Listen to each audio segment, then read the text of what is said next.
నమస్తే. ఇన్నాళ్ళు నన్ను సపోర్ట్ చేస్తూ, ఎంకరేజ్ చేస్తూ మీ ప్రేమని నాకు అందిస్తున్న ప్రతి ఒక్కరికి కృతజ్ఞతలు. అలాగే ఈ వీడియో కూడా ఖచ్చితంగా మీకు ఉపయోగపడుతుంది. లైక్, షేర్ అండ్ సబ్స్క్రైబ్ చేసి మీ సపోర్ట్‌ని నాకు అందించండి. అలాగే ఈ వీడియో పట్ల మీకున్న అభిప్రాయాన్ని కామెంట్ సెక్షన్‌లో కామెంట్ చేసి తెలియజేయండి. ఇప్పుడు వీడియోని చూద్దాం. నమస్తే, వెల్కమ్ టు అవర్ ఛానల్. నేను పద్మిని. ప్రస్తుతంతో పాటు ప్రముఖ ఆధ్యాత్మికవేత్త, ఆస్ట్రోన్యూమరాలజిస్ట్, ఎనర్జీ వాస్తు స్పెషలిస్ట్, శ్రీ విద్య ఉపాసకురాలు శ్రీమతి జయప్రద గారు మనతో పాటు ఉన్నారు. మాట్లాడదాం. నమస్కారం అండి. నమస్తే అమ్మా. శ్రీమాత్రే నమః. బాగున్నారా? బాగున్నాం. 15 రోజులైంది మీరు వచ్చి, తెలుసా? గుర్తున్నామా మేము? నన్ను పద్మిని. అయ్యయ్యో, మీకు ఛానల్ ఉంది. చాలా రోజులైంది మేము బాగున్నారు కదా? చాలా బాగున్నానండి. కాకపోతే ఇంట్లో కొంచెం పూజ అలవాటు వల్ల రాలేకపోయింది. తెలుసు నాకు. జయప్రద గారు, రాశుల వారి గురించి ఒకసారి మనం మాట్లాడుకుంటాం. కొత్త టైప్ ఆఫ్ సిరీస్ ఖచ్చితంగా చేద్దాము. ఏ రాశి వాళ్ళు ఎవరిని వివాహం చేసుకోవచ్చు అనేది, ఎందుకంటే కొంతమందికి జాతకాలు ఉండొచ్చు, ఉండకపోవచ్చు. ఒక్కొక్కసారి జాతక పొంతన కలిసిందండి, బోళ్ళు మనతో చూపించుకున్నాము, అయినప్పటికీ గొడవలు వస్తున్నాయని చెప్పే వాళ్ళు కూడా లేకపోలేరు. సో అసలు రాశి వారిగా చూసే పద్ధతి ఏమైనా ఉందా? ఏ రాశి వాళ్ళు ఎవరిని చేసుకోవాలి, ఎట్లాంటి జాగ్రత్తలు తీసుకోవాలి, ఈ విషయాలు మొత్తం అసలు 12 రాశులకి సంబంధించి ఒకసారి మీరు ఏమైనా చెప్పగలరా? తప్పకుండా చెప్తాం. ఎందుకంటే చాలా అవసరం కదా ఇప్పుడు కాలానికి చాలా అవసరమైనది. మనం జాతకము అంటే, ఒకప్పుడు జాతకం అంటే పొంతన ప్లస్ నాడి, తర్వాత నక్షత్రం పద్ధతి, ఇవన్నీ చూసుకుని చేసుకోవడం. ఎందుకంటే ఆరోగ్య సమస్యలు రాకుండానికి, సౌభాగ్యం బాగుండడానికి, భార్యాభర్త ఇద్దరు కలయిక ఆనందంగా ఉండడానికి, తర్వాత వాళ్ళకి సకాలంలో సంతానం, యోగాలు, అన్ని భోగాలు అన్ని అనుభవించడానికి బాగుండాలని చూసేవాళ్ళు లెక్కలు. కానీ ఆ రోజుల్లో చూసే పద్ధతి వేరు, ఈ రోజుల పద్ధతి వేరు. ఆ రోజుల్లో ఏంటంటే మనస్తత్వం ఎలా ఉన్నా అవసరం లేదు, కుటుంబం మంచిది అని అంటే ఆ ఇంట్లో వివాహం చేయడానికి సిద్ధపడేవాళ్ళు. సో అలా చేసుకుని నేను నేర్పించండి. చిన్నప్పుడు మా 40 ఏళ్ళ కిందట మేము మాకు చిన్నప్పుడు ఏం నేర్పించండి, నాన్న నువ్వు ఇప్పుడు ఏమైనా చేసుకో, అత్తగారింటికి వెళ్ళాక మీ అత్తగారు ఏం చెప్తా చేయాలి, మీ ఆయన ఏం చెప్తే అది చేయాలి, చక్కగా అలా నేర్పించేవాళ్ళు. అదే చెప్పేవాళ్ళు. మనం ఎన్ని ఆటలాడినా, ఎన్ని బంతి పాట పాడినా, మేము ఏం చేసినా ఇక్కడ అన్ని జరుగుతాయమ్మా, అత్తగారింట్లో మాత్రం మీ అత్తగారు వాళ్ళు ఏం చెప్తే అది చేయాలి అని చెప్తూ ఉండేవాళ్ళు. ఆ మైండ్ లో ఆ ఒక సీడ్ వేయడం వల్ల మనకి ఎప్పుడు కొన్నా కరెక్టే, అత్తగారింటి కదా మన మార్పు ఈ మార్పు అనేది అలవాటు అయిపోయింది. ఖచ్చితంగా మారేవాళ్ళు. కానీ ఇవాళ అలా ఎవరు చెప్పట్లేదు, అలా ఎవరు పెంచట్లేదు. ఒకళ్ళని ఇద్దరిని బోళ్ళంత గారాబంతో పెంచుతున్నాము, ఇండిపెండెంట్ గా పెంచుతున్నాము, సమానత్వంగా ఉండాలనుకుంటున్నాం. తప్పేం కాదు. కానీ అవతల వాళ్ళకి ఇవ్వాల్సినటువంటి వాల్యూ ఇవ్వాలి, రిలేషన్ కి ముందుగా వాల్యూ ఇవ్వాలి. 100% తప్పు కాదు, అలాగని కరెక్ట్ గాని కాదు. ఎందుకు అంటే అది ఒక విధంగా మనకి వాళ్ళ శాపాలుగా మారిపోయి, పిల్లలు పెద్దవాళ్ళే బాగా మెచ్యూర్ అని కొంచెం వాళ్ళు మెచ్యూర్గా పెంచుదాం అనుకుంటే వాళ్ళు ఇంకొంచెం మెచ్యూర్ అయిపోయి మనని దమాయించే తత్వానికి వచ్చేసింది. అందువల్ల కొన్ని మిస్టేక్స్ ఉన్నాయి. అందుకని ఇప్పుడు మనం ఈ రాశి తత్వాలు చూసుకోకపోతే ఏమవుతుందంటే, ఇవాళ రోజున పిల్లలు వివాహం అంటే ఒకసారి ముడిపడితే ఇంకా లైఫ్ లాంగ్ అంతే. అది మంచివాడైనా చెడ్డవాడైనా మన ప్రారంభ కర్మ ఎలా ఉంటే అలాగే వస్తుందని చెప్పి మన పెద్దవాళ్ళు చెప్పేస్తారు, అలాగే ఉండేవాళ్ళు. ఇవాళ అలా అడ్జస్ట్ అవ్వట్లేదు. ప్రారంభ కర్మలో అవన్నీ తీసి పక్కన పడేసి, నాకు వాళ్ళ మైండ్ సెట్ నాకు నచ్చలేదు, వాళ్ళ మనసుతో నచ్చలేదు తీసేసి మళ్ళీ డివోర్స్ తీసుకుంటున్నారు, ఇంకో వివాహానికి ఈజీగా వెళ్ళిపోతున్నారు. నెక్స్ట్ వచ్చే వాళ్ళలో కూడా మైనస్లు ఉంటాయి, ఏ మనిషిలో ఉండవు మైనస్లు ఉన్నా మళ్ళీ ఇంకోటి చేసుకుంటాం అని చెప్తున్నారు. అలా తయారయ్యారు ఇప్పుడున్న యువతి.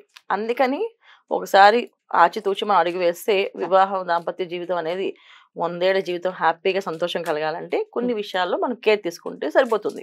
మరి ఏ రాశి వాళ్ళు ఎలాంటి జాగ్రత్తలు తీసుకోవాలనేది ఇప్పుడు ఒకసారి తప్పకుండా. వృషభ రాశి వారు, మరి వృషభ రాశి వారు ఏ రాశి వాళ్ళతో పడుతుంది, ఏ రాశి వాళ్ళతో పడదు వృషభ రాశి వారికి? తప్పకుండా వృషభ రాశి వాళ్ళకి ఏ రాశి వాళ్ళతో పడుతుందనే కానీ వీళ్ళందరితో పడడానికి సిద్ధంగా ఉంటారు. ఇందులో అమ్మాయిలు బాగా కన్వెంట్ గా అర్థం చేసుకోవడానికి సిద్ధంగా ఉంటారు, అబ్బాయిలు వచ్చినప్పుడు కొంచెం డిఫరెంట్ గా ఉంటారు. కొంతమంది అర్థం చేసుకుంటే ఉంటారు, లేకపోతే లేదు నేను ఇంకో అబ్బాయిని పెళ్లి చేసుకుంటాను, అడ్జస్ట్మెంట్ అవ్వట్లేదు చెప్పి వెళ్ళిపోతుంటారు. సో అందుకని వీళ్ళు చాలా ఎంత కామన్ గా ఆలోచిస్తారంటే ప్రాక్టికల్ గా ఆలోచిస్తారు. కామన్ అంటే కానీ ప్రాక్టికల్ గా ఆలోచిస్తారు. అమ్మాయిలు అలా ప్రాక్టికల్ గా అస్సలు ఆలోచించరు, చాలా సెన్సిటివ్ గా తీసుకుంటారు. ఒకసారి వివాహం అయితే వాళ్ళతోటి లైఫ్ లాంగ్ ఉండాలి ఖచ్చితంగా అనే బాగా సెన్సిటివ్ గా ఉంటారు. అందుకని వీళ్ళు ఖచ్చితంగా మంచి అమ్మాయిలకైతే కొంచెం కేర్ తీసుకోవాలి ఎక్కువగా.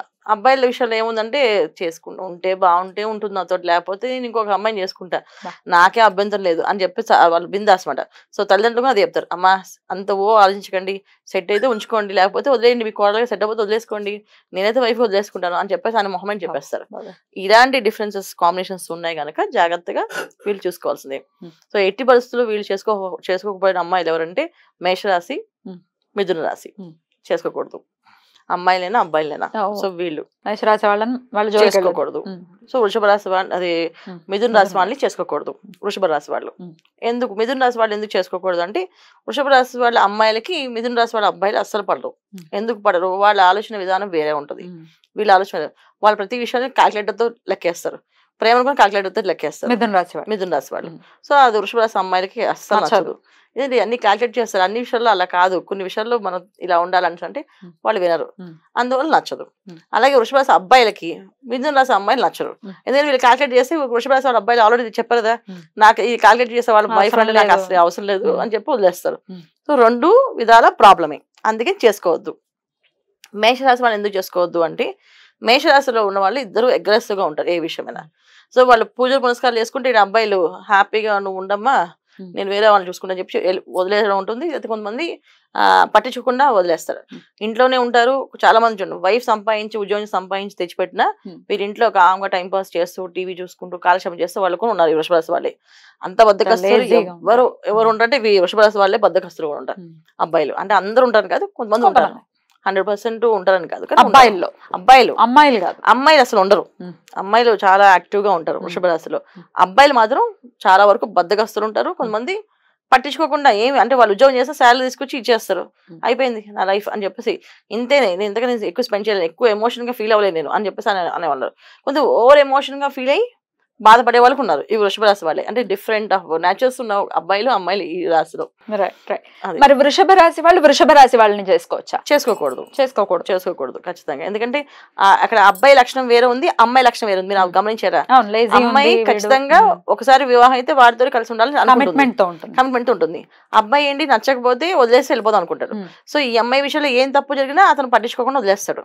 అందువల్ల చేసుకోవద్దు, చేసుకుంటే ఇబ్బంది పడతారు. సో జాగ్రత్తగా ఉండాలి. వృషభ రాశి వాళ్ళకి బాగా కలిసి వచ్చే రాశి, మరి బాగా కలిసి వచ్చే రాశి కంటే బాగా కొంచెం అడ్జస్ట్ అర్థం చేసుకునే రాశితత్వం ఉన్న వాళ్ళు తక్కువ మంది. సో దాంట్లో ఉన్నది ఏంటంటే, ఒకటి కన్యా రాశి, ఇంకొకటి ధనుస్సు రాశి. వీళ్ళని చేసుకోవచ్చు, ఎందుకంటే వీళ్ళకి తగ్గట్టుగా వాళ్ళ కొంచెం ఉండగలుగుతారు. సో కన్యా రాశిలో 90% కొంచెం మ్యాచ్ అవుతుంది, ఎందుకంటే వాళ్ళు మాటలు గారడీ చేస్తారు. ఏదైనా సరే వీళ్ళకి కావాల్సిన ప్రేమ, వాళ్ళు మాటలతో దాన్ని నిజంగా చూపించిపోయినా లోపల ఉన్నా లేకపోయినా బయట మాత్రం మాట్లాడతారు. సో వీళ్ళు సాటిస్ఫై అయిపోతారు. సో ధనుసు రాశి వాళ్ళు కమిట్మెంట్ తో ఉంటారు, కొంచెం శ్రద్ధగా వాళ్ళ బాధ్యతలు, వాళ్ళ ప్రేమను ఎక్స్ప్రెస్ చేయలేరు కానీ వాళ్ళు చేసే పనిలో చూపిస్తారు ఆ ప్రేమని. సో వీళ్ళు దానికి సాటిస్ఫై అవుతారు. ఇప్పుడు ఆల్రెడీ అయిపోయిందండి, మేము వృషభ రాశి జాతకులమే, మాకు ఏ మిథున రాశితోనో మేషరాశితోనో వివాహాలు అయిపోయాయి, మరి ఎట్లా ఫర్ ద బెటర్ లైఫ్ ఏదైనా రెమెడీ ఉందా చేసుకోవడానికంటే ఏం చెప్తారు? 100% ఏంటంటే, వైఫ్ అండ్ హస్బెండ్ ఇద్దరికి ఏది నచ్చదో వాళ్ళిద్దరు మాట్లాడుకోవడానికి ఇష్టపడరు. ఎవరికి వాళ్ళకి ఈగో ప్రాబ్లం ఉంటుంది. సో వాళ్ళకి పేపర్ మీద రాసుకొని వాళ్ళ ప్రాబ్లమ్ని, ఎవరు బెడ్ పడుకుంటారో వాళ్ళ బెడ్ కింద పెట్టే ఆ పేపర్ని తీసి చదువుకోవాలి. ఇది ఇద్దరు చెప్పుకోవాలి, నాకు నచ్చని మీలో కొన్ని విషయాలు నాకు నచ్చలేదండి, అవన్నీ నేను మీకు రాసి పేపర్లో రాసి పెడతాను, అది కొంచెం మీరు మార్చుకోవడానికి ప్రయత్నం చేయండి. అలాగే నాలో నచ్చిన విషయాలు ఏమైనా మీకు కనిపిస్తే అవి మీరు పేపర్ని రాసి పెట్టండి అని చెప్పి పెట్టుకొని పోట్లాడుకోకుండా కనీసం ఒక 1 రోజులు పేపర్లు నడుస్తాయి. ఎందుకంటే పోట్లాడడం అనేది మాట్లాడకూడదు, కమిట్ అవ్వాలన్నమాట వీళ్ళు. సో మేము పోట్లాడుకోవద్దు, ఏది నచ్చలేదో, నాకు ఇది ఎందుకు నచ్చలేదు, మీరు ఎందుకన్నారు ఈ మాట అని వాదించుకోకుండా, ఎందుకంటే వాదించుకుంటే వీళ్ళకి కలిసి రాదు ఆర్థిక పరంగా. ఎందుకంటే శుక్రుడు ఈ వృషభ రాశికి కారకత్వం. సో ఆయన అధిపతి కనుక ఆయనకి ఏంటంటే ప్లెజెంట్ గా ఉండాలి, వాతావరణం ఎప్పుడు శాంత స్వభావంతో ఉండాలి, ఇల్లంతా అందంగా ఉండాలి, ఆనందంగా ఉండాలి. ఎక్కడ ఆనందం, ఎక్కడ సంతోషం ఉంటుందో అక్కడ లక్ష్మీదేవి తాండవం చేస్తుంది. ఎప్పుడు లక్ష్మీదేవి తాండవం చేస్తుందో అక్కడ ఆర్థిక ఇబ్బందులు లేకుండా ఉంటాం. సో ఎప్పుడైతే కీచుడాట్లు గొడవలు పడతామో ఖచ్చితంగా వీళ్ళు ఇబ్బంది పడతారు.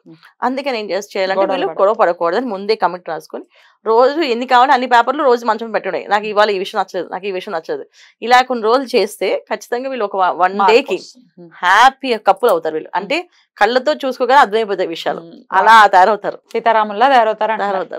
చక్కగా చేయాలి, కొంచెం కష్టపడితే ఏదైనా కష్టపడకుండా రాదు కదా ఫలితం. ప్రాక్టికల్ రెమెడీ ఇది డెఫినెట్ గా. ఇది ఫాలో చేసి వృషభ రాశి వాళ్ళు దాంపత్య జీవితంలో వాళ్ళు ప్రశాంతవంతంగా ఉండాలి వాళ్ళ లైఫ్ అని మనస్ఫూర్తిగా కోరుకుంటూ చాలా బ్యూటిఫుల్ గా ఎక్స్ప్లెయిన్ చేశారు. ఇక నెక్స్ట్ ఎపిసోడ్ లో మిథున రాశి గురించి మాట్లాడుకుందాం. థ్యాంక్ యూ సో మచ్ అండి. నమస్తే అమ్మ. శ్రీమాత్రే నమః.